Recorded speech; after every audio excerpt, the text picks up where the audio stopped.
Welcome to Tuttle Talk, a part of the Real Estate Radio Network. And now, live in studio, offering you a fresh perspective.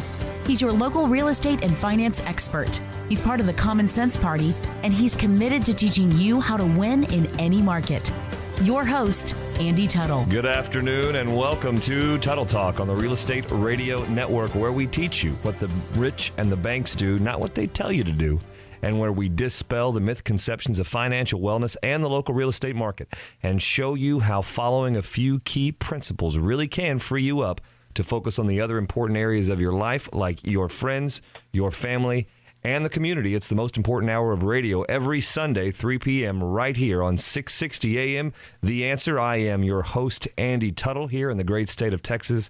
Thank you so much for joining me. I've been in the mortgage business for over 12 years, and in that time, I've seen so many people make silly mistakes because of the pundits and the talking heads and all of the disinformation out there, and just some really old habits that actually are Depression-era thinking that we still think apply today. So the goal of this show is to help cut through all that and give you what is working now, what actually has worked for the last 3 decades here, as far as how your mortgage, ever since in 72, we got taken off the gold standard.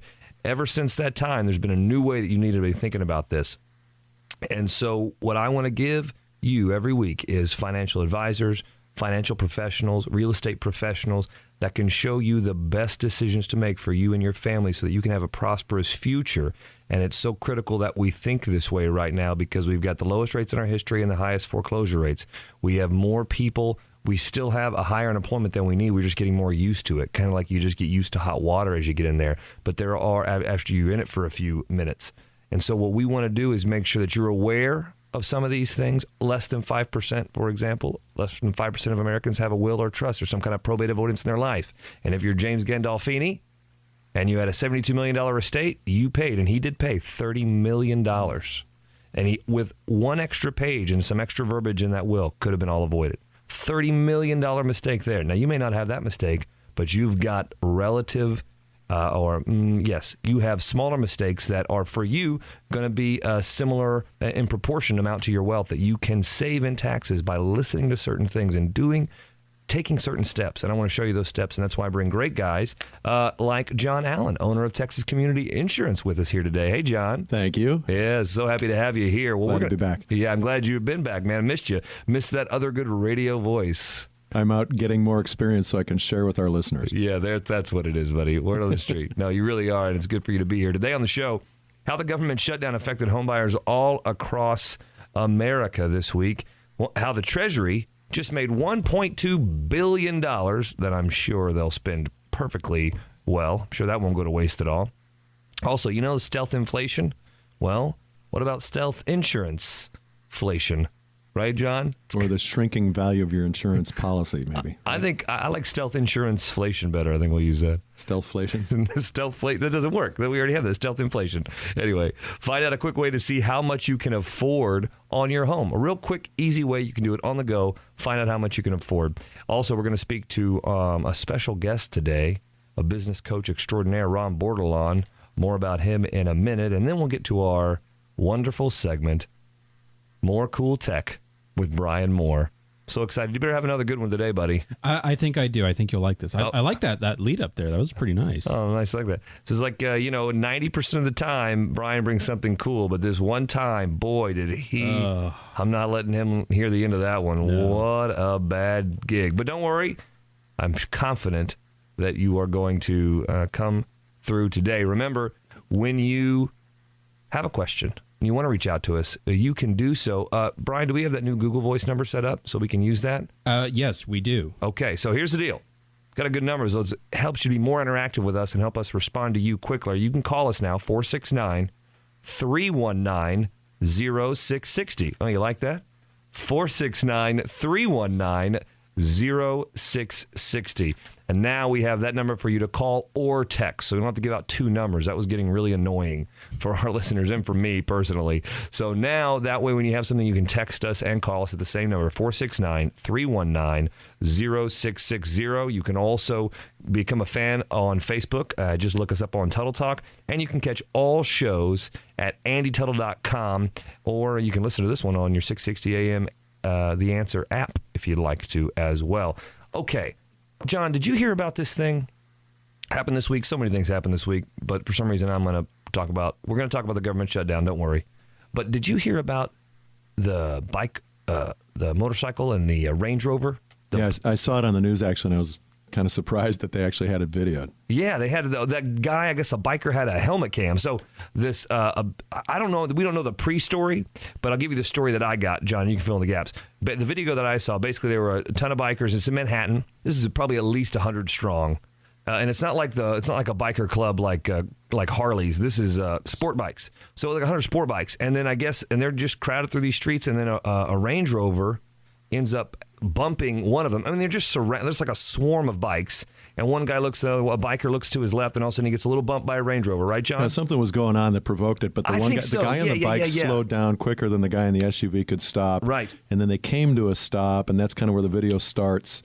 And he gets swarmed. You can't even see the car. There are so many bikes around him. A couple bikers start getting off of their bikes. Right, threatening him. Yep. They actually at one point opened the car door, and at that point the guy takes off. Well, no. Well, I didn't. Now, that's in the second part of the scene I saw. The first part, he's way in the background, and all of a sudden you just see some bikers get off and kind of go to the car, and then boom, boom, the Range Rover just starts taking out bikes and running over motorcycles, right. And then they start chasing him, and then he gets to another stop sign that kind of cuts in the helmet cam. You see him again behind. Now they're behind the Range Rover, right. And a guy gets out and opens the car door, and the dude speeds off, right. And then he gets stopped in traffic. Then he races off again, but then he gets caught in traffic, right. And then the bikes surround him again, and then they take a helmet and they bash in the car window, and they bash in the back window where his kid is. Right. His wife and kid are in the car. Right. Oh no.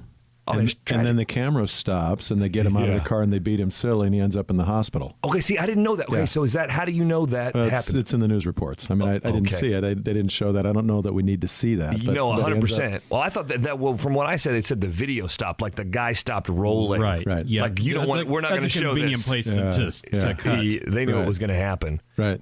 And so, I was thinking, man, what would I do in that situation? Well, you'd probably do what everybody else did. So I went to the media, to the internet places, and I'm thinking, all right, so let's see what everybody had to say. I'm sure there's going to be two sides of this. There was only one side to it. I didn't find a single post from anybody anywhere that supported the motorcycle guys stopping and taking on the motorists. Every single person to a person, bikers and otherwise, supported the guy in the SUV. You attacked my wife and kid, my 2-year-old kid, and me, and I'm getting out of there. And the issue is, really, aside from the fact that he ran over a guy, one of the guys he ran over is now paralyzed. Gosh. And the public community is saying, well, he shouldn't have done what he did. Too bad. Which is staggering in nowadays times. Normally you get enough people on that other side of the argument say, yeah, but you don't have any of that with this case. Yeah, no None. Kidding. Interesting reading. It is interesting, but maybe more of us have families. I'll tell you this right now. I could not say I would do the exact same thing probably. If I felt, because I don't know what happened beforehand, but of course, you probably won't like this, but I mean, when I see a lot of bikers too, I mean, I see them doing wheelies and stuff like that. I'm like, dude, that's just dangerous. You're just being young and cocky and arrogant. And man, I got a family here. And so I could see where they were being, I would assume, and I may be wrong, but I assume probably like the rest of America that they were provoking something. And then this guy was like, dude, get out of my freaking way, man. You're trying to, you know what I mean? Well, for him to be scared enough to stand on the gas and run over two bikers, oh my gosh. Something was going on. Because you got to tell your family, I'm sorry, guys, hold on, I got to go. Yeah, you got a group of people coming at you and opening your car door to pull you out. You know what's coming. Yeah. You are doing anything to get out of there. I have seen Sons of Anarchy enough. I know. Yeah, exactly. You have got to get out of there. So that's a crazy thing. I'd like for your feedback. What do you think? We made a post on our Facebook page right now about this with the video. You've probably seen it this week, but just in case, let us know your thoughts. Go to Facebook.com/Tuttle Talk. Are you on the biker side or are you on the family side? Let us know. Facebook.com/Tuttle Talk.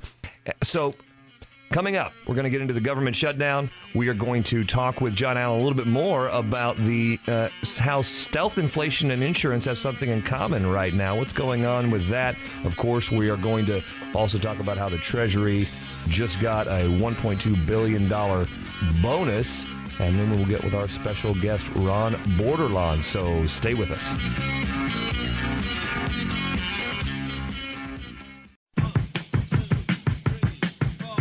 Welcome back. You're listening to Tuttle Talk here on the Real Estate Radio Network. Let's get into government shutdown that happened this week. Let's get into government shutdown. Can I make one quick point, though, related to that last piece we did? Sure. All right. So, it's not just about SUVs and motorcycles. There's sort of a common theme here that I'm starting to see in the news, just sort of as a casual observer. So people really got angry about this SUV issue, really angry. And, maybe for the last, 20, 30 years, people would just kind of sit by and say, well, that's too bad that happened. But I think people are starting to get angry about it, just like they're getting angry about the government shutdown. And just because the law may say, well, this guy had a right to stop and the SUV shouldn't have hit him, that may bear out. People still don't have any sympathy for him. And people are kind of getting that way about lawmakers now. Have you noticed that connection there? There's sort of this general angst maybe, or is it just me that's imagining this? No, I think you even had a good empirical evidence of that when you talked about the comments, at least on the SUV motorcycle, that no one was for the bikers. Everyone was for the family. And I think it's the mob mentality again, too. The same with the lawmakers. No one cares if you're Democrat or Republican now. I mean, everyone's just frustrated with it. Of course, somebody brought up a pretty good point. It was like, I think people were a little more upset that baseball went on strike than they are that the government shut down. When people are more upset, like, give me my baseball. What do you do? I don't even know. And here's an interesting point on that, on the government shutdown. So FHA, so they, of course, during the shutdown, said, hey, here's what we're doing. We are still insuring loans. So the FHA has to insure loans. So for those loans to close, they have to be insured by the FHA, insured by the government. And if they're not, people can't get into their homes. So the FHA said, okay, we're going to stay open, but we are going to put on furlough 96% of our workers. So wait a second. You're telling me you can do the same job you do with 4% of your workforce? What are we paying for?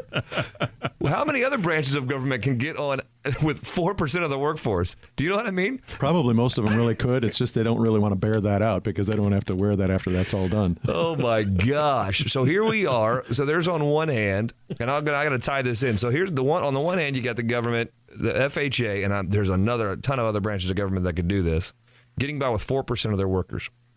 On the other hand, we have FHA, VA, USDA makes up almost 50% of the home purchases that are done in America. FHA is having to file for bankruptcy, right? Fannie Mae, need to get bailed out. Fannie Mae, Freddie Mac already filed, got bailed out, basically owned by the government now. But they just made $1.2 billion. So they're making their money, and they made that money in lawsuits, right?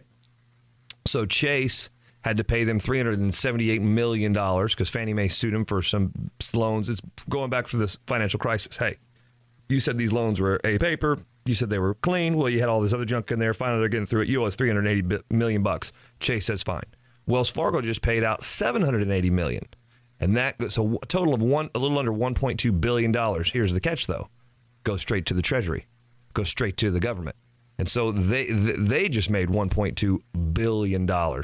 So instead of that money getting probably appropriated in some more beneficial ways, it's going to get sucked up into the inefficiency of what's going on right now while they're shut down. It's hilarious. Cracks me up. But here's how this affects you. Really, if you're out looking for a home right now, one of the things you need to know, because of the government shutdown, and there are plenty of other shows that go into detail about why they should or why they shouldn't. But this is a real estate and finance show. Let me just tell you that if you're out looking for a home right now, you need to understand that the main thing that's been affected by the shutdown, as far as you're concerned, is that the IRS has stopped ordering transcripts. So when you buy a home, you got to verify your income, and your W-2s aren't good enough anymore. The reason is because people were making up fake ones and still do. And so one bad apple spoils the whole bunch. So you can't just show someone your W-2. You have to get it verified by the IRS.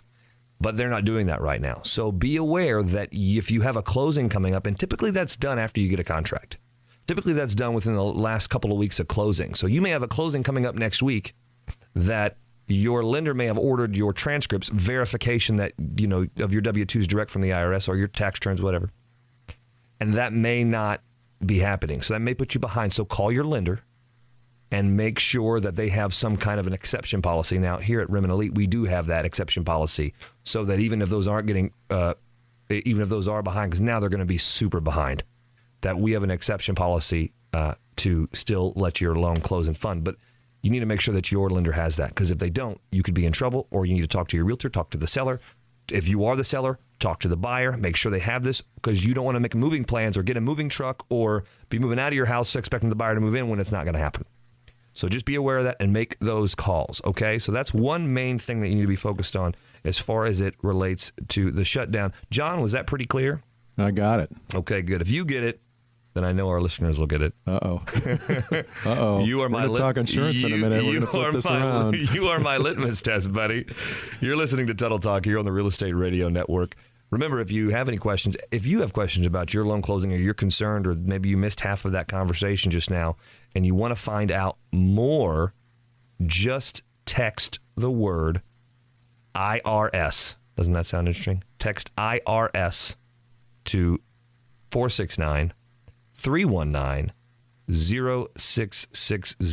469-319-0660. Text IRS, and we'll know exactly what you're talking about. We'll get you information on that. We'll get you some educational material on that, and make sure we'll even help you call your lender if you like, and make sure that they have what you need so that you have a smooth and enjoyable closing, because that's a big deal. Okay.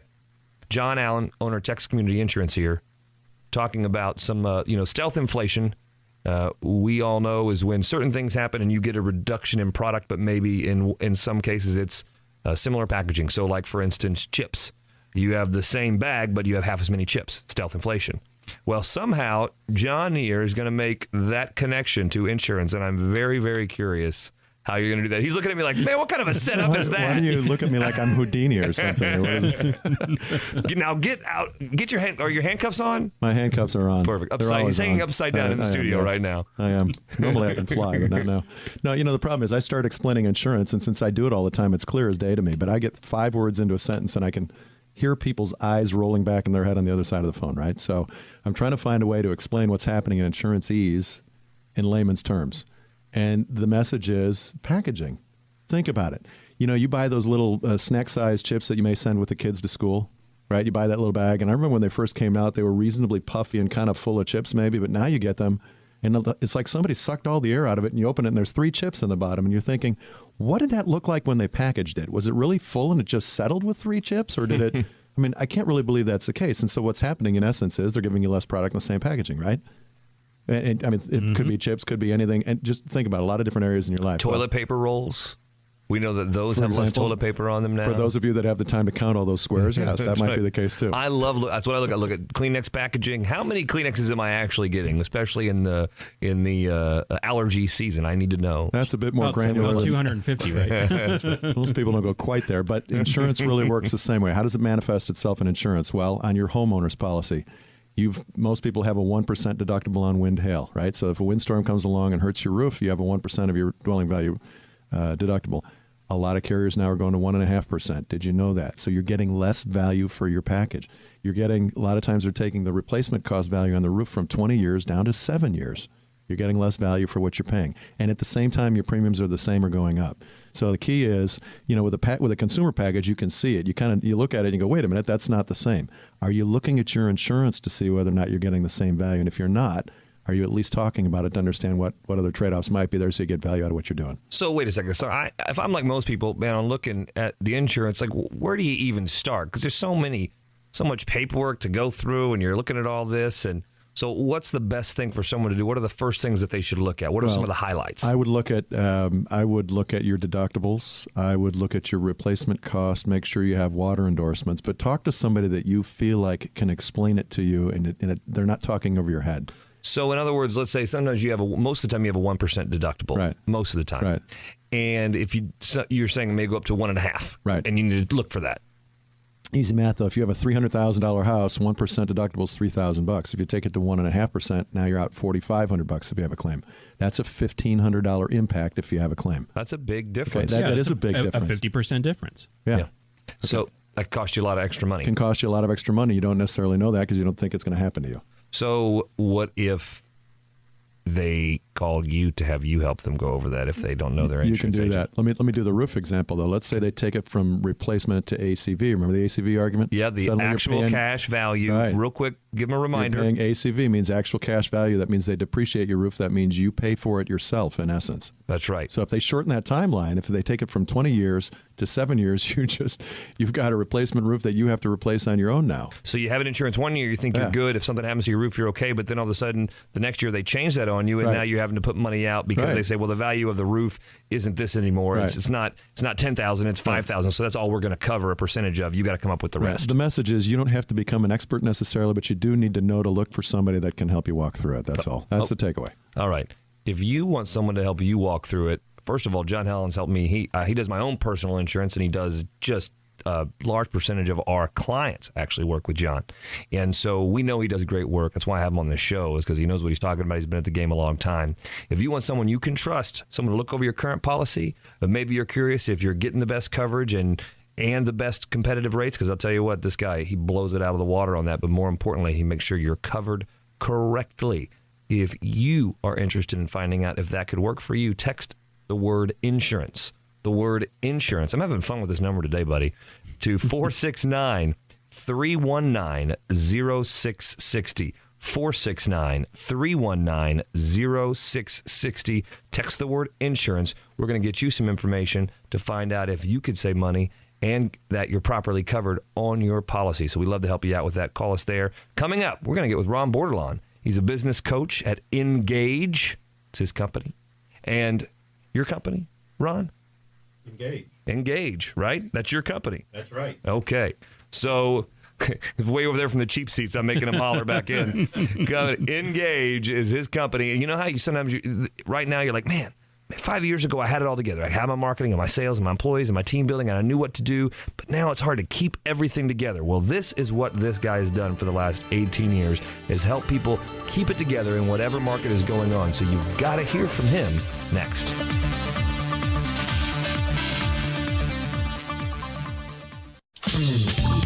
Welcome back. You are listening to Tuttle Talk here on the Real Estate Radio Network every Sunday, 3 p.m. on 660 a.m. The Answer. Thank you so much for staying with us.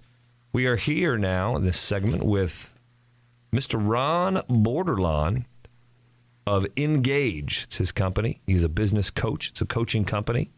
And he has spent the last 18 years coaching business owners and leaders who want to continue to grow, to continue to stay on the leading edge of business, and continue to empower and make a difference in their employees' lives and the lives of the community.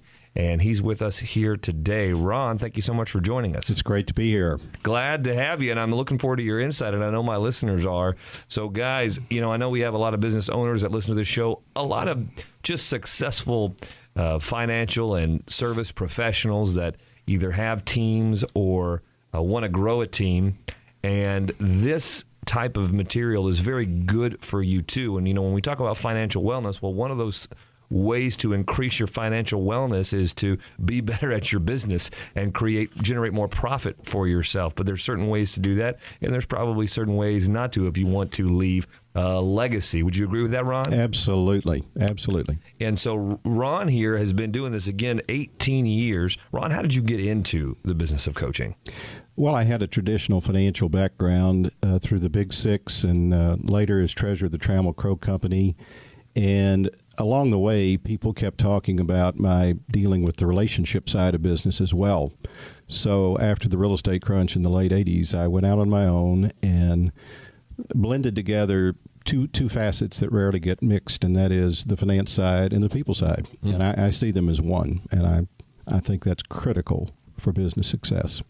So when you talk about things that are critical for business success, there are a lot of challenges along the way to get to that business success. What are the biggest challenges that you see that your clients are facing right now? They're frustrated about putting all the pieces together. It used to be easier, and as the world gets more gridlocked and more complex, things are less in their control, they're stumped. They don't know whether they need to work harder or more intensely or in a more controlling way, or just go to the other extreme. And there's a lot of middle ground on how they can have their cake and eat it too in a new economy, a new world. So, John, we're both, obviously, I run a company. I run a branch of a much bigger company, and I have about 10 people that work for me. You run your own company, Texas Community Insurance, and I think you'd agree things have definitely changed. Do you find, are you in a similar boat too? And I know in some of our talks, it's like you're doing a great job managing it, but it's a little more difficult today. It's a lot more difficult today. It's the people skills, getting the right people in the right spot to do the right things at the right time. That's the challenge. The science of the business itself isn't as hard as getting the people to do what you need them to do. And these are the kind of challenges that you face every day, Ron? Is this things you help with? Absolutely. I hear people all the time say, I know how to serve my clients, but it's running my own business that's got me stumped. So what are the biggest things you do? So when someone says that to you, someone comes in like John, let's say, or me, and it's like, man, yeah, look, we got a lot of moving parts now. For me, there's just a ton more regulation that's just thrown on us, just dumped on us all the time. And it changes the type of people we need to hire and what we have to have them to do. And everyone seems to have to work harder to get really a little less done. And it's when some of us, like someone like John or me, comes to you that and says, hey, man, there are a lot of more moving people. It's getting people in the right seats on the bus and doing the right things. What do you do to help us? How do you walk us through that process? I reframe their challenges. It's a complex world. We can't do much about that. What I help clients do is I strip what's complicated out of the complexity. It's a lot deeper than simplifying. You can take something as simple as you have a number of offerings and you try to standardize everything and you're frustrated. And you're frustrated because what's complicating it is you can't normalize or standardize everything. So I uncomplicate it, and I do it by not just telling people, I show them how to do it. So how do you, for instance, when you talk about that and they come to you and they have those challenges, how do you show someone how to do that? What are some of the steps you take? I look into their own leadership style. No one's a perfect leader. Yeah. And I convince them, if they're not already convinced, that management includes people that work with them and below them, and to use them much more than many have in the past. So things like listening well, things like asking great questions, and the king that nobody wants to talk about is they have to have the courage to be vulnerable. One of my best bosses at Trammell Crow thought nothing in his excellence of asking someone that made 1/10 his salary to explain something to him that he didn't understand it. And would you help me? And you have to be vulnerable enough to do that, or to admit that you're changing your mind, or you have mixed emotions.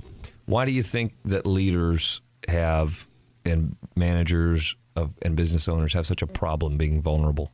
I think we've all been nurtured in the West anyway, that our value comes from how much we already know and how great that is, instead of valuing someone and yourself by showing a tremendous desire to learn more. Build on the past, but tremendous curiosity. Be nice if you took that mindset to Washington now, wouldn't it? Yeah. Curiosity is thought of as a passive, weak thing in many people's minds, and it's like listening. It's one of the most powerful things that we don't use very much. So what are some pieces on that? I'm curious, that's one of them. So be curious. If you're listening to this, right. Be vulnerable, right? So if I'm taking away from this and if I'm listening out there, these are the notes I would want to take is, as a business leader, a good reminder is you need to be vulnerable. You don't have to know everything. Brian knows that. How many, do I come off like I try to know everything? Not even close. I probably go too far on the other extreme. My wife says I know 4 things. I'm like, 4? Great. That's one more than I thought. 4 things in 28 parts. That's right. So, but I try to do those 4 things good, well. What's the right way to say that? Well. Well, there you go. I try to do those things well. So, curious, have courage to be vulnerable. What other pieces of advice do you have for the listeners today on leadership and being able to make sure that their business is aligned with the market, and to try to, on their own, there's some steps that they can take to make a difference in their company and their team today, tomorrow, when they go back to work on Monday? I would think that it would be a grand feeling when you retired or stepped down as a business owner to have your employees think to themselves as you walked out the door, that was a guy that was demanding but fair, and that was a guy whose mantra was transparency is worth the risk. And he walked the talk on that. That's a good takeaway. Completely agree. If you can't do that, man, I tell you, there's just, I think we've all, and have all worked for those type of bosses at some point in our lives. Maybe you haven't. I used to work for other people, and I used to have that boss that was just a tyrant, and you'd say he had an open door policy, but that door was open about 2 inches. And you'd peek in there, and he'd be on his computer looking at the screen. And you'd say, hello, sir. Yes, could I come in there? Sure, yeah, come on, sit down. Typing for like the next, just looking at a screen and just sitting there. It's like, I'll wait till you're done with that email. 10 minutes later, he forgets I'm there. He kind of looks up. It's like it's high, so he can't even see me. He kind of just looks up a little bit. He's like, oh yeah, what'd you want? And then I ask him the question. Oh, I'm sorry, what? And so it's just a pointless. And if you have you know what I mean? So don't be that boss. Please don't be that boss. Brian's laughing because he's like, that's you, dude. That's so you. But I don't say I have an open door policy. I just have a glass door so everyone can Yours is the only door without a lock on it. And you lean over a little bit so we can see you, would you please? Yeah, that's right. It's horrible. I try to get some work done. I'm like, I can't have privacy in this office. This is a glass door. I'm not here. Please don't see me. At least it's tinted. Yeah, that helps a lot. That helps a whole lot. So, Ron, what else do you see? Do you think it's, you work with these people every single day and they go through your courses. Do you find that what you're doing is working? Absolutely. Because they take ownership of it. By not telling them what to do, but instead moving into their space, honoring where they are right now and starting there, then I transfer and I show and they then get in the saddle and do it their own way. So it's natural, it's genuine, and they realize that self-awareness is a big part of leadership. Get to know yourself rather than trying to become this or that. So, when I've taken business coaching before, and I have a business coach even right now, and so one of the first questions is, what kind of quantifiable results can you get me? Mm-hmm. And so I know that in this type of situation, people want to know, they want a place to start, and it's great to start with being vulnerable and having some core competencies and just some core philosophies and putting on different lenses to see your business and see the world with. But what are the things can you, in your brain, do you think you offer that is absolutely critical for a business owner to know to get the results that they're going to get from working with a guy like you? They'll find value where they didn't find it before. They'll find value by expecting to be surprised. They'll find value in welcoming input. They won't see curiosity as weakness.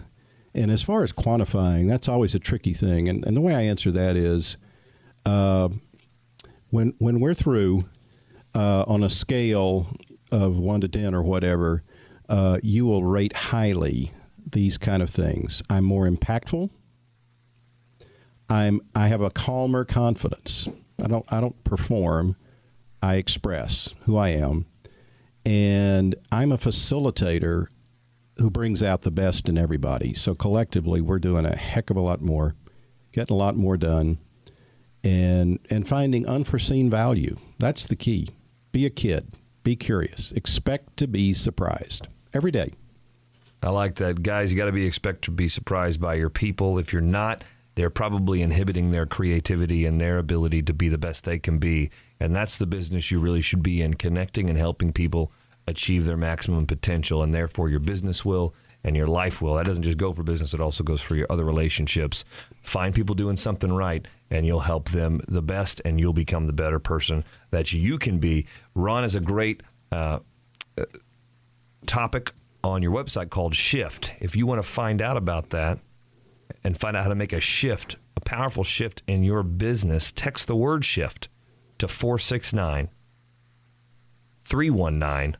469-319-0660. Text the word shift. We'll get you connected with that free educational material so you can take some steps to be a more powerful, more impactful leader at home and at work. Ron, thank you so much for being with us today. Thank you. It was a pleasure. You got it. All right, coming up, I'm going to show you guys how to calculate and how to find out how much you can afford with a click of the button on the go without having to mess with any of us pesky loan originators or mortgage people. And we're going to get with our good friend Brian Moore for the hottest new tech toy around. I'm sure of it, in More Cool Tech with Brian Moore. So stay with us.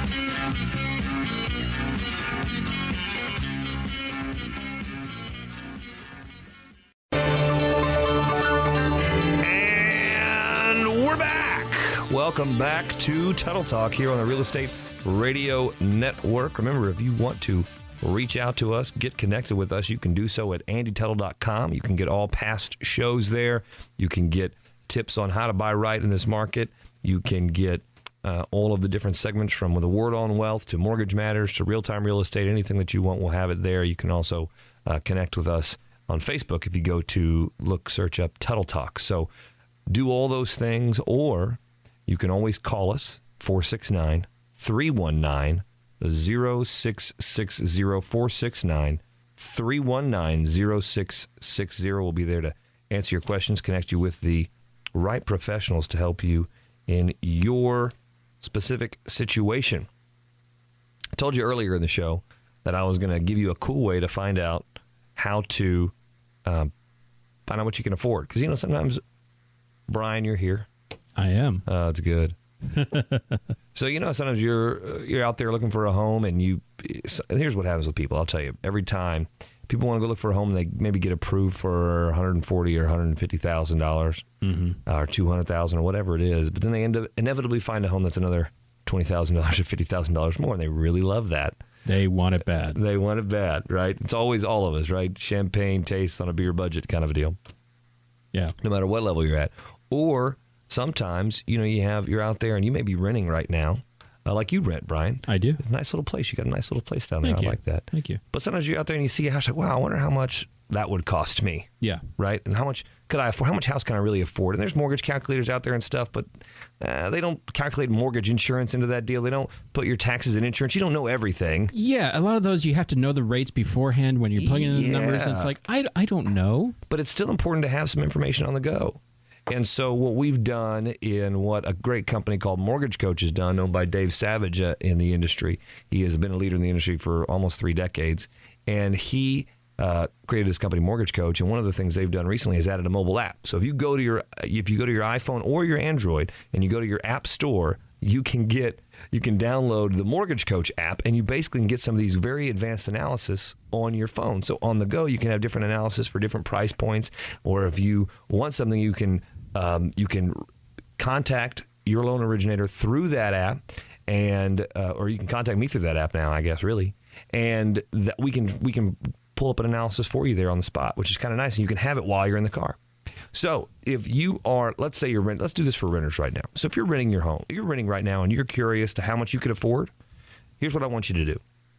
I want you to type in the word rent and then how much you're paying in rent, whether that's $600 or $1,000 or $1,200.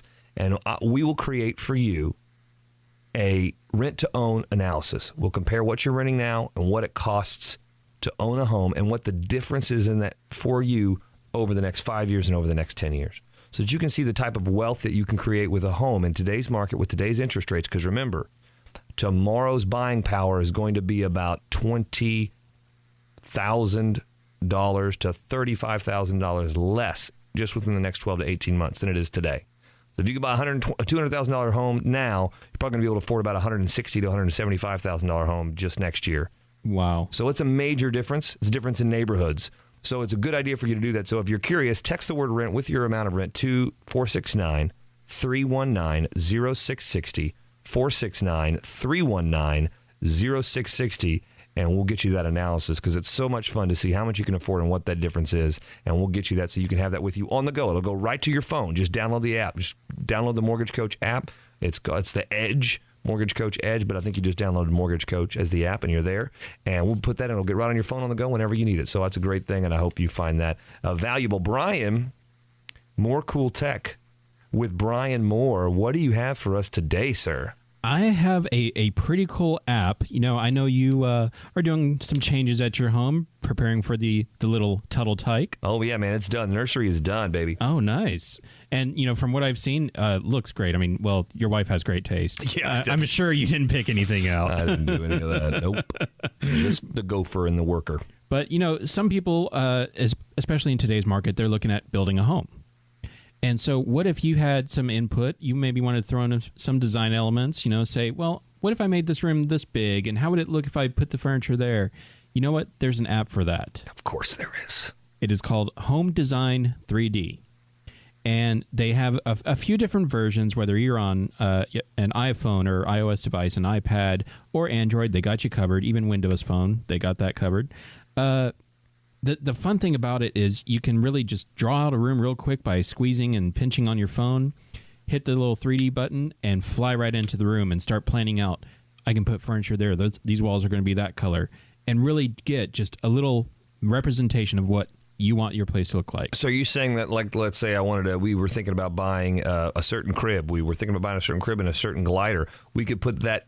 Could we take like the dimensions of that, or even a picture off the internet and put it in that room, or how does that work? From what I've seen, it looks like you take the dimensions of it. Basically, they have some default objects. You can say crib, right. and then Chair, kind of play with couch, size. Kind of play with the dimensions a little bit, make it about right, and bam, it throws it right in there. So you could design your whole room, move stuff around and everything? Not just your whole room, you can design your whole house if you wanted to. Whoa, that would. If you want 5 man caves and then whatever, go for it. See that, baby? I only want one. So, I mean, compare me to everybody else. See? And while you're at it, my divorce attorney's number is... No. Don't listen to Brian, sweetheart. I've never been married. I'm just kidding.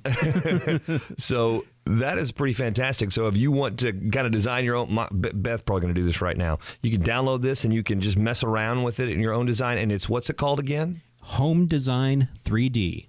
There is a free version out there right now. There's also the paid version, which lets you save, do some other stuff. Ranges from $2.99 to $9.99, depending on the level of service you're looking for. So I see a couple applications. One, if you're liking it at home and you've got maybe some pictures online of it and you have some of the dimensions, you can go probably walk that home, put the dimensions on there, and then go mess around and see if your furniture fits in that house. Exactly. You could do that way if you want to redesign your own house and see about, you don't want to move furniture.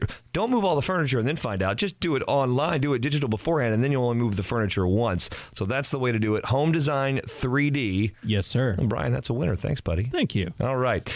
You are listening to Tuttle Talk. That's it for today's show. Thank you so much for listening. I hope you enjoyed this hour. I know I have. Went by pretty quick. I'd like to thank Ron Bordelon of Engauge, great business coach, great advice today. I'd also like to thank John Allen, owner of Texas Community Insurance, for giving us some insight today. And, of course, all my expert contributors. And Brian Moore, thank you for your good tips today and good little apps. Thanks for bringing it. Remember, if you want to get a hold of us, please reach out, 469-319-0660, 469-319-0660, and come out to dig this week. Go to DallasInsanityGroup.com and come out and join us in Clyde Warren Park. We do a group workout every Tuesday at 6 p.m. Thank you, Dan Bradford, our production director, and the entire family here at 660 a.m. And thank you for listening to Tuttle Talk, where we're making financial intelligence a priority in the community. Have a great weekend. You've been listening to Tuttle Talk on 660 AM The Answer. You can reach Andy at 214-736-9696. That's 214-736-9696. Or email him, questions@andytuttle.com. Don't forget to become a fan of his show by going to facebook.com/Tuttle Talk. You can also catch previous shows by going to andytuttle.com.